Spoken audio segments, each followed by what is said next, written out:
عزیزان گرامی، ہم سب کی یہ مشترکہ خوش نصیبی ہے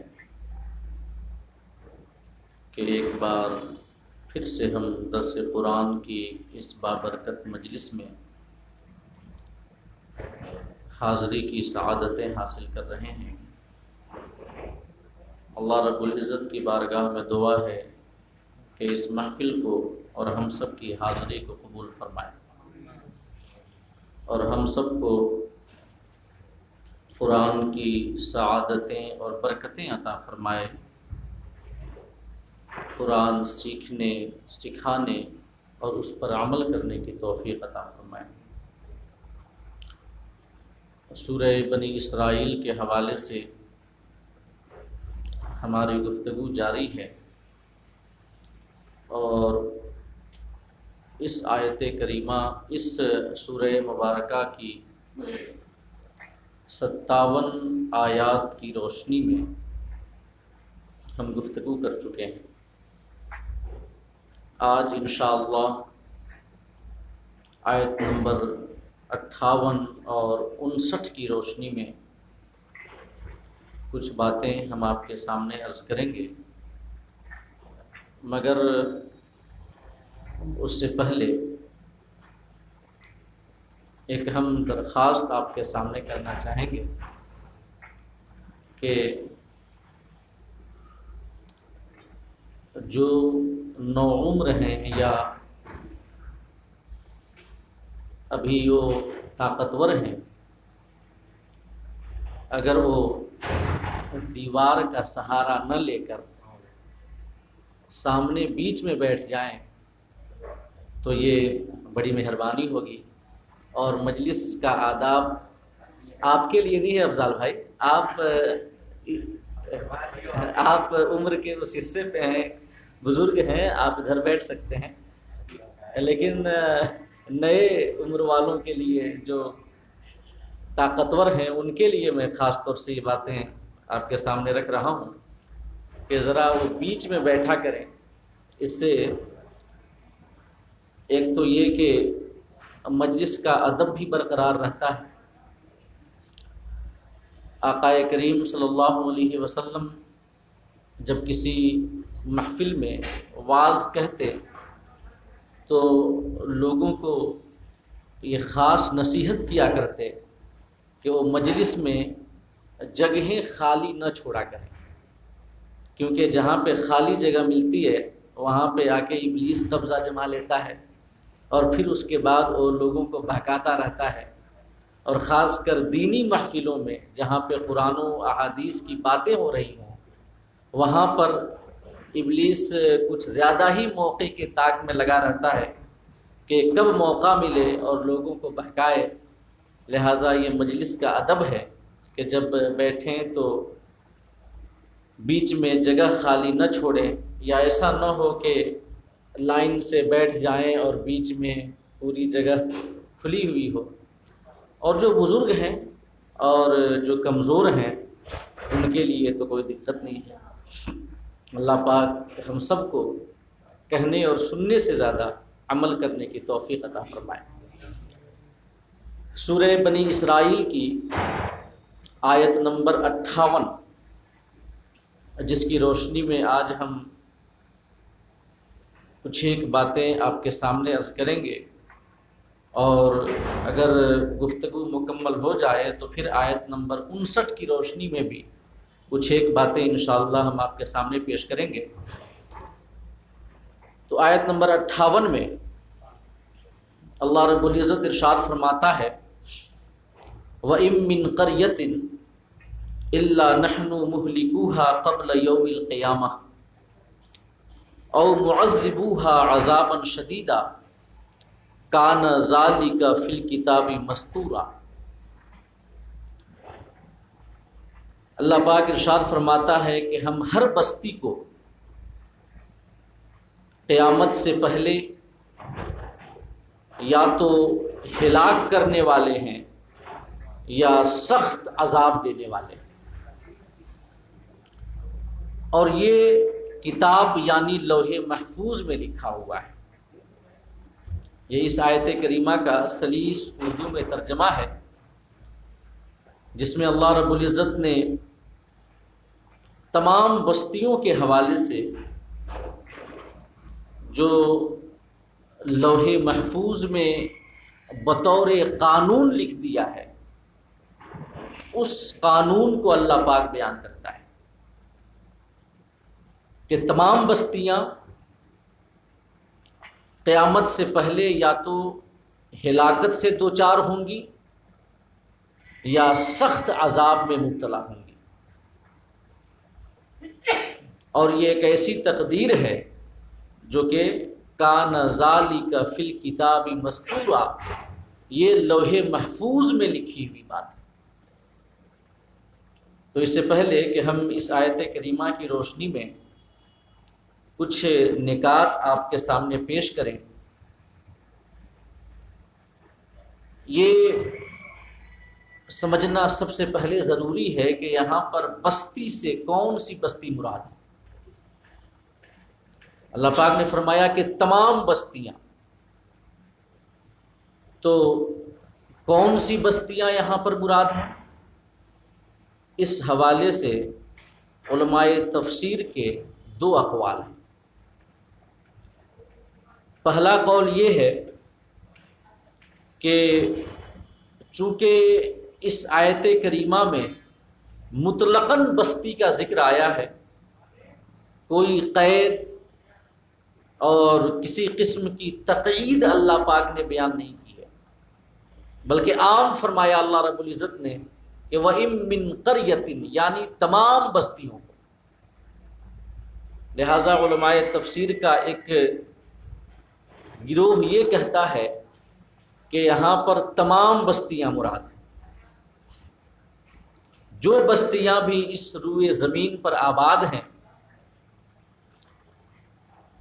ان کی حالت قیامت سے پہلے دو صورتوں میں سے ایک صورت میں ضرور ہوگی، یا تو انہیں ہلاک کیا جائے گا یا تو انہیں سخت عذاب دیا جائے گا۔ یہ اللہ پاک کا فرمان ہے۔ تمام بستیاں چاہے مومنین کی ہوں، چاہے کفار کی ہوں، چاہے فاسق و فاجر افراد کی ہوں، یا پھر گنہگار اور دین سے دور لوگوں کی بستیاں ہوں، تمام بستیوں کے ساتھ ان دو معاملات میں سے کسی نہ کسی ایک معاملہ کا ہونا ہے۔ اگر وہ بستیاں مومن ہیں، نیکوکار ہیں، تقوی شعار ہیں، یعنی جو ان میں بسنے والے لوگ ہیں وہ دین پر عمل کرنے والے ہیں اور ایمان والے ہیں، تو اللہ پاک قیامت سے پہلے ان کو موت کے ذریعے ہلاک کرے گا۔ موت کے ذریعے، طبعی موت، جو بھی اس دنیا میں آیا ہے اسے ایک روز یہاں سے جانا ہے۔ کل نفس ذائقۃ الموت، ہر جان کو اللہ فرماتا ہے کہ موت کا مزہ چکھنا ہے۔ تو جن بستیوں میں مومنین اور متقین رہ رہے ہوں ان بستیوں کو اللہ پاک موت کے ذریعے ہلاک کرے، اور جن بستیوں میں کفار رہ رہے ہوں، فساق و فجار رہ رہے ہوں، دین سے اعراض کرنے والے اور دین کے خلاف کوششیں کرنے والے رہ رہے ہوں، تو اللہ رب العزت ان بستیوں کو ہلاک کرے گا عذاب کے ذریعے۔ اس آیت کریمہ میں دو باتوں کا ذکر ہے نا، کہ مہلکوہا، یا تو ہم ہلاک کریں گے، او معذبوہا، یا تو عذاب دیں گے۔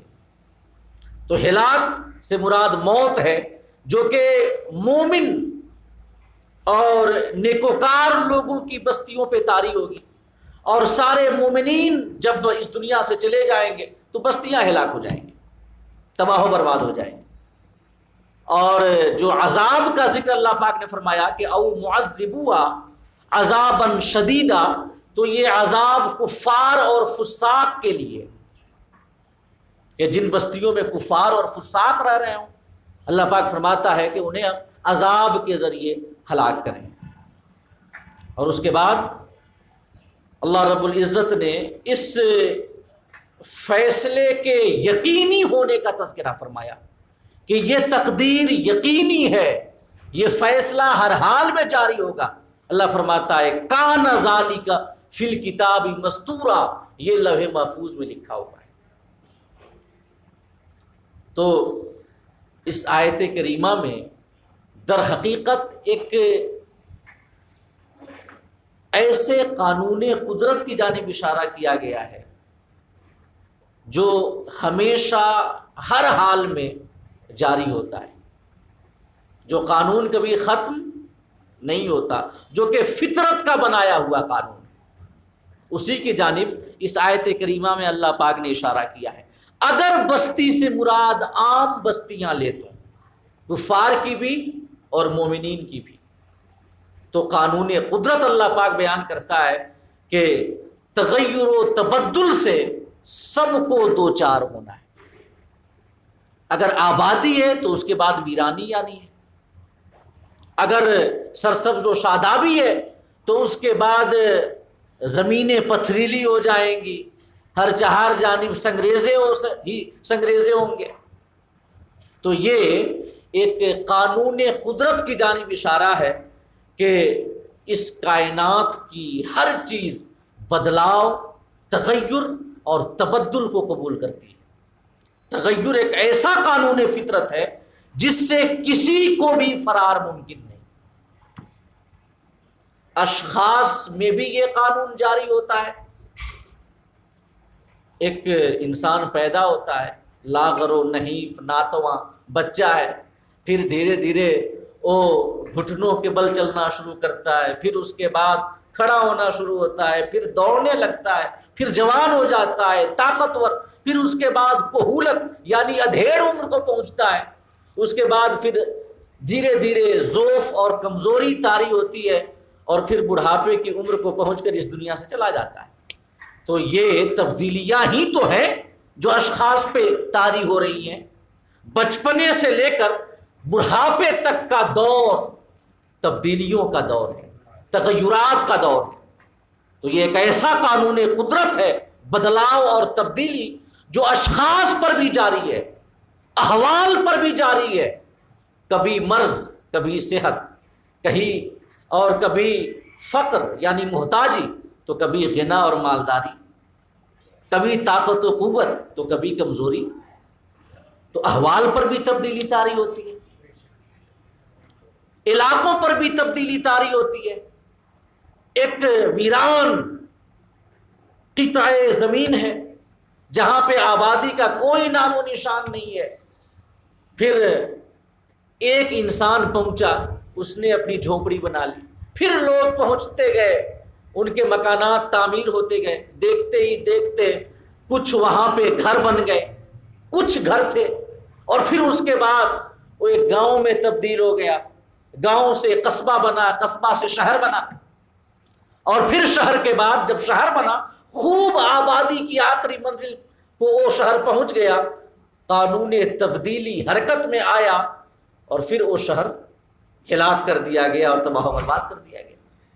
تو مقامات اور علاقوں پر بھی تبدیلی کا قانون جاری ہوتا ہے، تہذیب و تمدن پر بھی تبدیلی کا قانون جاری ہوتا ہے۔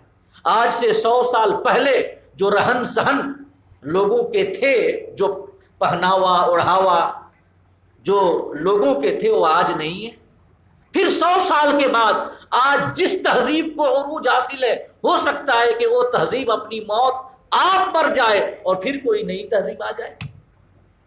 تہذیب و تمدن پر بھی تبدیلی کا قانون جاری ہوتا ہے۔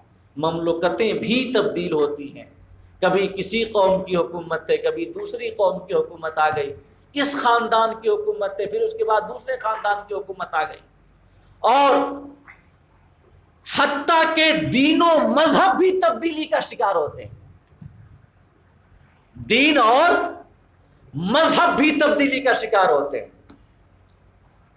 اور کسی بھی مذہب کے ہمیشہ کے لیے قیامت تک جاری رہنے کا راز ہی اسی میں پوشیدہ ہے کہ وہ گزرتے وقت کے ساتھ ساتھ تغیر و تبدل کو قبول کرے۔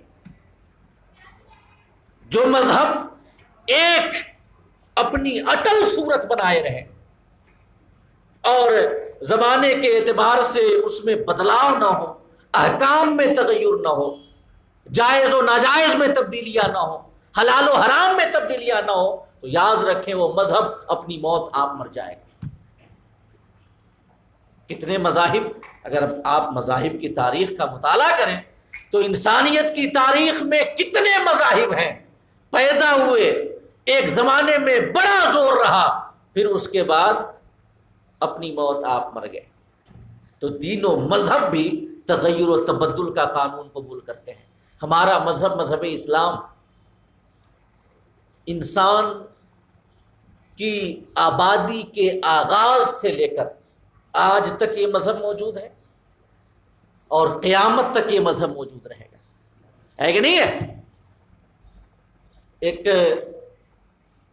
صدر محترم، ہماری تنظیم کے صدر مولانا مجاہد صاحب قبلہ کی ایک بات ابھی مجھے یاد آ رہی ہے کہ آج کل اس حوالے سے کافی بحث ہو رہی ہے کہ کون مذہب دنیا کا سب سے پرانا مذہب ہے۔ تو میں عرض کرنا چاہوں گا کہ مذہب اسلام ہی وہ مذہب ہے جو کہ پہلے انسان کے اس زمین پر قدم رکھنے سے لے کر آج تک موجود ہے اور قیامت تک باقی رہے گا۔ اصل سناتن تو مذہب اسلام ہے نا۔ سناتن یعنی وہ مذہب جو سب سے زیادہ قدیم اور سب سے زیادہ پرانا۔ تو انسانوں کی آبادی کے ساتھ ہی جو مذہب اس زمین پہ آیا، اللہ رب العزت نے پہلے انسان کو بھیجا اور اس کے ساتھ جس مذہب کو بھیجا وہ مذہب مذہب اسلام آج بھی یہ موجود ہے، قیامت تک یہ باقی رہے گا۔ اور کتنے مذاہب دنیا میں آئے۔ ایک زمانے میں کچھ مذاہب کا نام لے کر اس کو پروپیگیٹ کرنے والے، اس کو پھیلانے والے، نشر و اشاعت کرنے والے لوگ مصلحین ہوئے، اپنی تعلیمات انہوں نے لوگوں کو عطا کی، لوگ ان سے متاثر ہوئے، ان کے حلقہ بگوش ہوئے اور ان کے ہاتھوں میں ان کے اعتقاد کو انہوں نے قبول کر لیا۔ اور پھر اس کے بعد جیسے جیسے زمانہ گزرتا گیا، اعتقاد کی پرتیں لوگوں کے دلوں سے محو ہوتی گئیں، ان کی تعلیمات لوگوں کے ذہن و دماغ سے ختم ہوتی گئیں، اور آج نتیجہ یہ ہے کہ ان مذاہب کا نام و نشان بھی موجود نہیں ہے کہ نہیں ہے؟ تو آخر یہ کیوں ہے؟ ایسا کیوں ہے کہ مذاہب جنم لیتے ہیں پھر ختم ہو جاتے ہیں؟ وجہ یہی ہے کہ دنیا میں باقی وہی چیز رہتی ہے جو تغیر و تبدل کو قبول کرتی ہے۔ تغیر و تبدل کو جو مذہب قبول نہ کرے اسے فنا ہونے سے کوئی روک نہیں سکتا۔ مذہب اسلام پہلے انسان کے زمین پہ قدم رکھنے سے لے کر آج تک باقی ہے اور انشاءاللہ قیامت تک باقی رہے گا۔ اس کی وجہ یہ ہے کہ مذہب اسلام کی جو تعلیمات ہیں نا، وہ تعلیمات دو طرح کی ہیں۔ کتنی طرح کی ہیں؟ دو طرح کی۔ کچھ وہ تعلیمات ہیں جو محکم ہیں، اٹل ہیں، جن میں کبھی تبدیلی نہیں آ سکتی۔ وحدانیت، اللہ کا ایک ہونا، یہ ایک ایسا عقیدہ اور ایک ایسی تعلیم ہے اسلام کی جو کبھی نہیں بدل سکتی۔ ہمارے نبی آخری رسول ہے، اب کوئی نبی نہیں آئے گا۔ یہ ایسی تعلیم ہے جو محکم اور اٹل ہے، کبھی نہیں بدلے گی۔ یہ قیامت حق ہے، قبر کا عذاب حق ہے، حشر و نشر حق ہے، جنت و جہنم، میزان، حوض کوثر، پل صراط اور تمام اخروی معاملات حق ہے۔ یہ وہ تعلیمات ہیں اسلام کی جو کبھی تغیر کو قبول نہیں کر سکتے۔ تو یہ اسلام کی تعلیمات کی پہلی قسم جو کبھی نہیں بدلیں گی، اور اسلام کی تعلیمات کی دوسری قسم وہ ہیں جو کہ زمانے کے ساتھ ساتھ احوال بدلنے کی وجہ سے، حالات میں تبدیلی آنے کی وجہ سے، لوگوں کے تعامل اور عرف میں تبدیلی آنے کی وجہ سے ان احکام میں تبدیلیاں آتی ہیں۔ یہ فقہ کا، اصول فقہ کا ایک باب ہے، بڑا معرکہ آرا باب ہے کہ 6 ایسے اسباب ہیں جن کی وجہ سے اسلام میں حلال و حرام میں بھی تبدیلی آ جاتی ہے. جو چیز حلال ہو وہ حرام ہو جائے، جو حرام ہو وہ حلال ہو جائے. 6 اسباب ہیں، ضرورت ہے، حاجت ہے، اس کے علاوہ لوگوں کا عمل ہے، عموم بلوا، لوگوں کا عرف ہے، کسی ایسے امر کا حصول جو دین کے اعتبار سے ضروری ہو، یہ بھی ایک وجہ ہے جس کی وجہ سے اعمال بدلتے ہیں. کسی فساد سے بچنا ہو، جس فساد کا ہونا یقینی یا تو ظن غالب کے ساتھ پایا جائے، تو اس فساد سے بچنے کی وجہ سے احکام میں بھی تبدیلی آ جاتی ہے. سمجھ رہے؟ تو 6 اسباب یہ جو میں نے ابھی آپ کے سامنے گنائے، ان کی وجہ سے احکام میں تبدیلیاں آتی ہیں. اس کے علاوہ شریعت کے مقاصد 5 ہیں. کتنے؟ 5. دین کی حفاظت کرنا، جان کی حفاظت کرنا، نسل کی حفاظت کرنا، مال کی حفاظت کرنا اور عقل کی حفاظت کرنا. یہ 5 مقاصد شریعت ہیں. اگر ان 5 چیزوں کی حفاظت میں کسی قسم کی کمی آ رہی ہو یا کوئی حکم بدلنا ضروری ہو، کیونکہ اگر حکم نہیں بدلے گا تو یہ 5 چیزوں میں کوئی کمزوری آ سکتی ہے، کمی آ سکتی ہے، جان کو خطرہ لاحق ہو سکتا ہے، مال کو خطرہ لاحق ہو سکتا ہے، اولاد کو خطرہ لاحق ہو سکتا ہے، عقل کو خطرہ لاحق ہو سکتا ہے، دین کو خطرہ لاحق ہو سکتا ہے. تو ان مقاصد کو پانے کے لیے احکام شریعت میں تبدیلی روا ہے. تو میں عرض کرنا چاہوں گا، یہ میں آپ کو بتانا اس وجہ سے چاہتا ہوں کہ اسلام ایک زندہ مذہب ہے. پہلے انسان کے زمین پہ قدم رکھنے سے لے کر آج تک موجود ہے اور تا قیام قیامت موجود رہے گا. وجہ یہی ہے کہ اسلام کی کچھ تعلیمات وہ ہیں جو کبھی نہیں بدلتی، اور یہ وہ تعلیمات ہیں کہ جن کی وجہ سے 14 صدیاں پہلے کے زمانے سے اسلام کا رشتہ مضبوط رہتا ہے. اور کچھ تعلیمات وہ ہیں جن میں تبدیلیاں آتی ہیں، اور یہ وہ وجہ ہے جس کی وجہ سے زمانے کے ساتھ ساتھ ہمارا مذہب اسلام قدم ملا کے چلتا ہے. کبھی اس سے اپنا قدم ہٹانے کی ضرورت نہیں پڑتی. بڑے آئے اس کی راہ میں، انہوں نے اپنے قدم کھینچ لیے، لیکن اسلام آج بھی ویسے ہی موجود ہے. اقبال کا ایک شعر ہمیں یاد آتا ہے، ستیزہ کار رہا ہے از ازل تا امروز، چراغ مصطفی سے شرار بولند. لیکن چراغ مصطفی ویسے ہی جل رہا ہے، لوگوں کو ہدایت کا نور عطا کر رہا ہے، اور قیامت تک جلتا رہے گا اور نور اور شعور بانٹتا رہے گا. ہے کہ نہیں ہے؟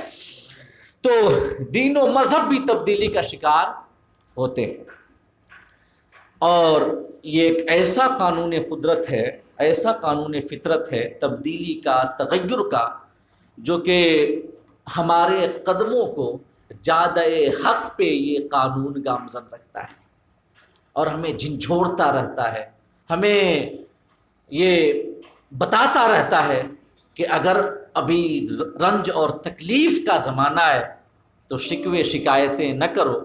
اللہ رب العزت کی جناب میں کوئی ایسی بات نہ بولو جس کی وجہ سے شان الوہیت میں گستاخی ہو سکے یا تمہارا رشتہ دین سے کٹ جائے، بلکہ صبر کا دامن مضبوطی سے تھامے رکھو، کیونکہ یہ رنج کا وقت ختم ہوگا اور پھر خوشی کا زمانہ آئے گا، آرام کا زمانہ آئے گا.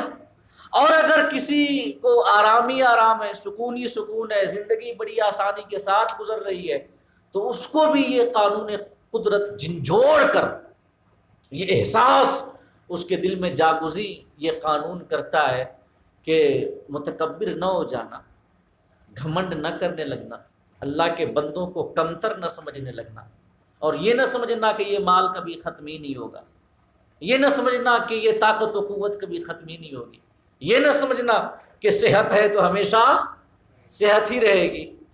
حالات پلٹا کھاتے ہیں، تلک الایام نداولها بین الناس، اللہ فرماتا ہے کہ ہم زمانے کو لوگوں کے بیچ الٹتے پلٹتے رہتے ہیں، لہٰذا عاجزی انکساری کا دامن کبھی نہ چھوڑنا۔ اللہ نے اگر صحت دی ہے، طاقت دی ہے، مال عطا کیا ہے، تو ان بندوں کی خبرگیری اور مدد ہم کریں جو ان چیزوں سے محروم ہیں، تاکہ ان کی زندگی بھی آسانی کے ساتھ گزر سکے۔ اگر اللہ نے عطا کیا ہے تو شکر کریں، حالات اگر تنگ ہیں تو صبر کریں۔ تو صبر اور شکر کی تعلیم یہ بدلاؤ کا قانون ہمیں دیتا ہے۔ صبر کریں اور اللہ نے دیا ہے تو شکر کریں۔ اور جب بات آ ہی گئی ہے تو ایک ضروری میں بات آپ کے سامنے عرض کرنا چاہوں گا، جو کہ غالباً بہت پہلے میں آپ کے سامنے یہ بات میں نے بیان کی ہوگی، اور اس رمضان میں جب زکوٰۃ کے عنوان سے گفتگو ہوتی تو انشاءاللہ میں اس بات کو ضرور بیان کرتا، لیکن کچھ حالات ایسے بنے کہ ایک نشست نہ ہو سکی، لہٰذا ابھی بات وہاں تک پہنچ گئی ہے تو میں ذرا سا وہ بات بھی بیان کر دوں کہ قانون جو تغیر و تبدل کا ہے، بدلاؤ کا ہے، وہ ہمیں بتاتا ہے کہ اگر اللہ نے نوازا ہے تو گھمنڈ اور فخر نہ ہو بلکہ شکر ہو۔ اور شکر کرنے کا سب سے بہتر طریقہ یہ ہے کہ جس مال کو اللہ نے عطا کیا ہے وہ اس کے بندوں کے اوپر خرچ کیا جائے۔ یہ شکر کا سب سے بہتر طریقہ ہے۔ غریبوں کو دیں، محتاجوں کو دیں، فقیروں کو دیں، خرچ کریں ان کے اوپر، یہ مال پر شکر کرنے کا سب سے بہتر طریقہ ہے۔ اور یاد رکھیں جب یہ شکر کرنے کا سب سے بہتر طریقہ ہے تو اللہ ہی فرماتا ہے لئن شکرتم لازیدنکم، اگر تم شکر ادا کرو گے تو میں تمہیں اور عطا کروں گا۔ لہٰذا بطور شکر خدا کے دیے ہوئے مال کو اگر خرچ کریں ہم تو مال میں کمی نہیں ہوگی، اللہ اور عطا کرے گا۔ اور اسی حوالے سے ایک آیت کریمہ جس پہ ہم غور کریں، اللہ فرماتا ہے وفی اموالہم حق للسائل والمحروم، اللہ فرماتا ہے کہ لوگوں کے مال میں حق ہے مانگنے والوں کا اور ان لوگوں کا جو محتاج تو ہوں مگر خودداری کی وجہ سے سوال نہ کریں، دونوں کا حق ہے۔ اور اللہ پاک نے حق بیان کر کے ہمیں یہ بتا دیا کہ یہ ہرگز نہ سوچنا کہ ہم نے اپنی محنت سے یہ دولت کمائی ہے، اپنی قابلیت سے کمائی ہے، ہماری تقدیر سے یہ دولت ہمیں ملی ہے، تو پھر ہم کیوں اسے دوسروں پہ خرچ کریں۔ اللہ فرماتا ہے حق للسائل والمحروم، حق ہے محتاج لوگوں کا، جو سوال کرے ان کا بھی حق ہے، محتاج ہیں اور سوال نہ کریں خودداری کی وجہ سے ان کا بھی حق ہے۔ اور جب حق ہے تو پھر ان کے لیے خرچ کرنے میں ٹال مٹول کیوں، دل تنگ کیوں، پیشانیوں پہ شکنے کیوں؟ انسان اپنی بیوی پہ خرچ کرتا ہے، اپنے بچوں پہ خرچ کرتا ہے، ماں باپ کے خرچ کرتا ہے، چھوٹے بھائیوں چھوٹی بہنوں پہ خرچ کرتا ہے، کبھی اس کے ماتھے پہ شکن نہیں آتی ہے؟ کبھی دل تنگ ہوتا ہے؟ کبھی وہ سوچتا ہے کہ یہ مال ہمارا برباد جا رہا ہے؟ نہیں، وہ سوچتا ہے کہ ان کا حق ہے ہمارے مال پر، لہٰذا ان پہ نہ خرچ کروں گا تو اور کن پہ خرچ کروں گا؟ ہماری فیملی ہے، ہمارا خاندان ہے، حق ہے ان کا ہمارے مال کے اوپر، لہٰذا اگر انسان خرچ کرے تو ہرگز اس کا دل تنگی کا شکار نہیں ہوتا۔ تو قرآن کے مطابق جیسے بال بچوں کا حق ہے، بیوی بھائیوں کا حق ہے، ماں باپ کا حق ہے، غریب رشتہ داروں کا حق ہے، ویسے ہی ان محتاج لوگوں کا بھی حق ہے جو آ کر سوال کر لیں، ان محتاج لوگوں کا بھی حق ہے جو خودداری کی وجہ سے سوال نہ کریں۔ اور جب حق ہے تو پھر دل تنگ تو نہیں ہونا چاہیے نا۔ اور دوسری بات، اللہ پاک نے 2 قسم کے لوگوں کا حق بیان کیا، وہ محتاج جو سوال کریں، پتہ تو چل جائے گا کہ یہ محتاج ہے کیونکہ وہ سوال کر رہے ہیں، ہے نا؟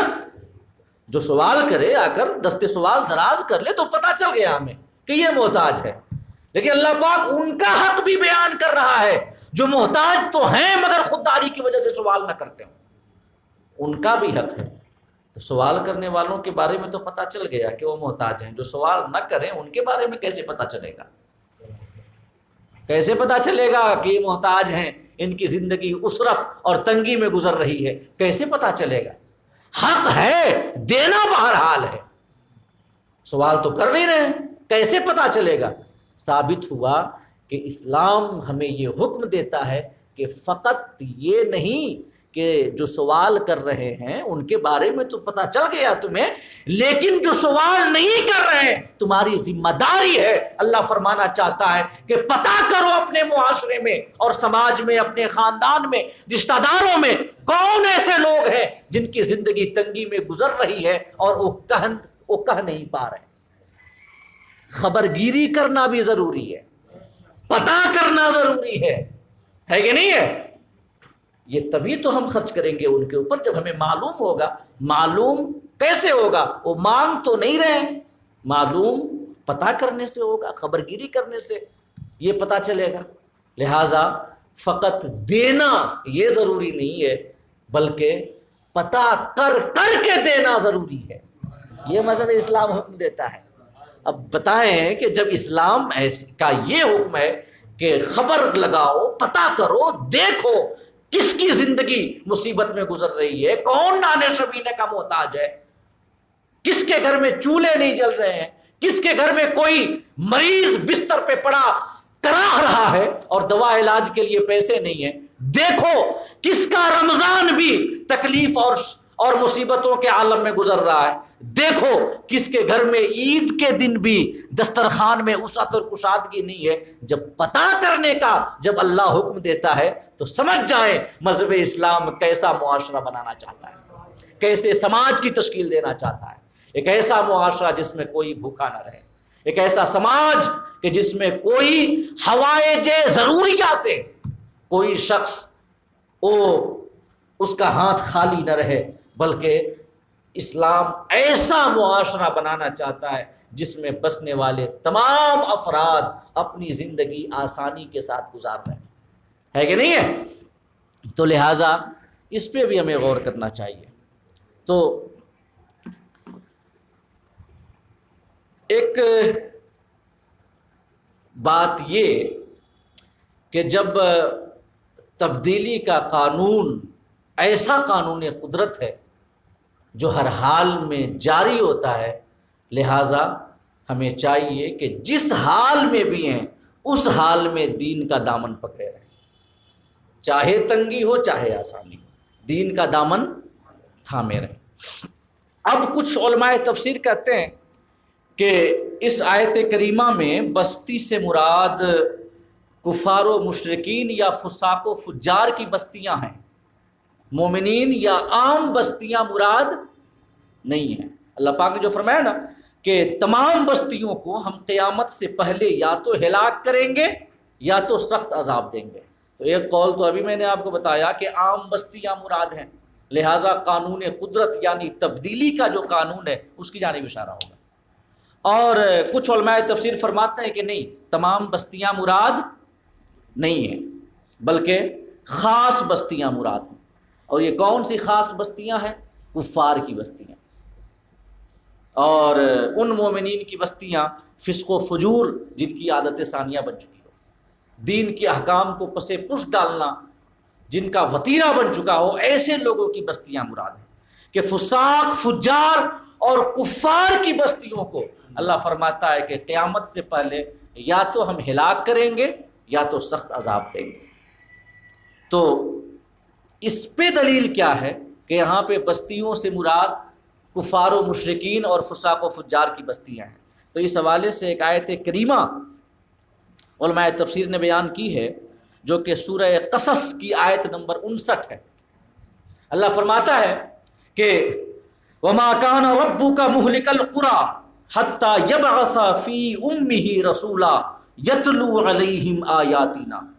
اللہ فرماتا ہے کہ ہم اس وقت تک بستیوں کو ہلاک نہیں کرتے جب تک ان کے مرکز میں ہم ایک رسول نہ بھیج دیں جو لوگوں کے سامنے ہماری آیتیں تلاوت کرے۔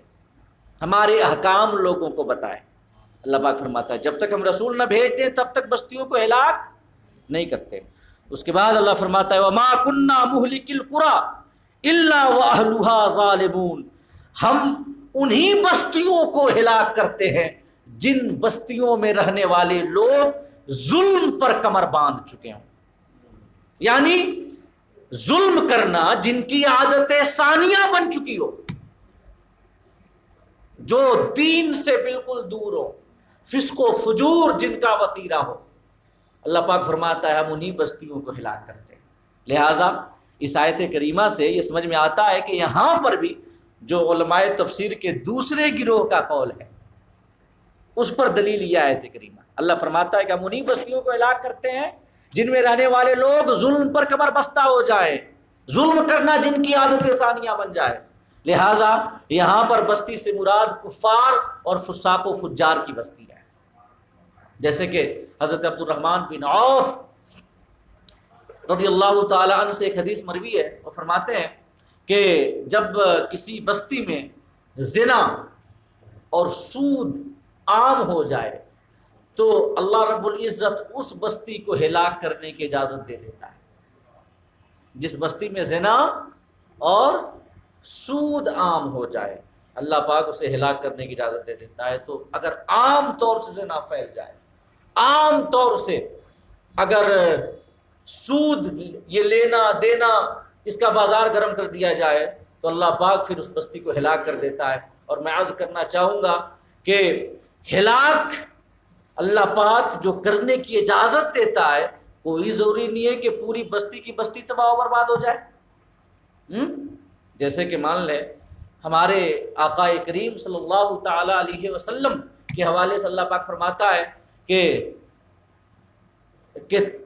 چونکہ تو موجود ہے محبوب ان کے اندر، لہٰذا میں ان کو عام عذاب نہیں دوں گا۔